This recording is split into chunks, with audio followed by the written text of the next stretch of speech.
When doing a Lectio Divina on today's Gospel, I was wondering, is there spittle coming out of Jesus' mouth as he's telling the religious leaders of his day, wake up, you have to see the bigger picture. And this is certainly an exhortation to religious leaders, right? And here I'm preaching to the choir, the cream of the crop. And I was just thinking about this. When I come to Mass, thankfully I have good servers like Colette and Marty, people to place water for me. I can be seated at the place of high position, right? And the Lord is telling me, watch out. Like, are you there for accolades? Are you there to serve? Are you there for the people, right? So I think this is more of an exhortation to us religious leaders, but yes, also to all of us who maybe are familiar with being in the house of the Lord and serving and, having that. But the Lord is saying, you strain out gnats but swallow a camel. You take out the little flies that are in your soup and you're all picky about that. You're all picky about the little things, but then you'll go and eat a full camel, Like, you're not seeing the bigger picture.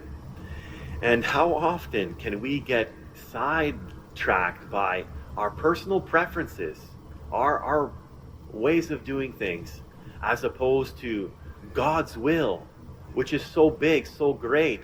And what is God's will for our lives? The prophets have told us over and over, right, to follow the ways of the Lord. But Micah sums it up quite well in chapter 6, verse 8. He says, the Lord has told us what is good.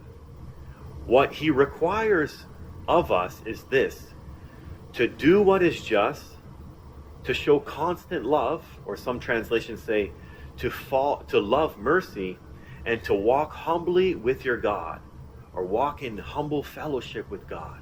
Those three things. To do what is just, to love mercy, and to walk humbly with our God. That's what he desires for us. That's that bigger picture, that God's will for us. If we can align our wills with his will, and we'll have that peace, that joy, that assurance, and maybe not have the Lord spittle on us as he exhorts us.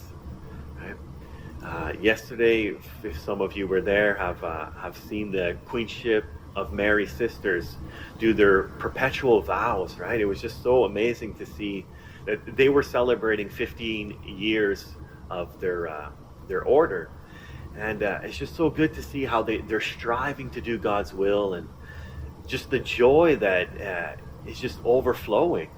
Father David, who's the rector at the cathedral, told me yesterday that he had a hard time going to bed last night. I think he went to bed at like midnight because the party went till 11 or 11:30, and just so much joy. And this is a glimpse of the good things that God has in store for us.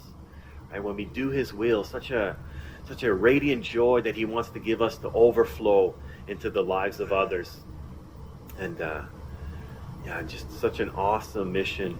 So be encouraged. You're here serving the Lord, loving what is right, doing what is just, and walking humbly with your God, right?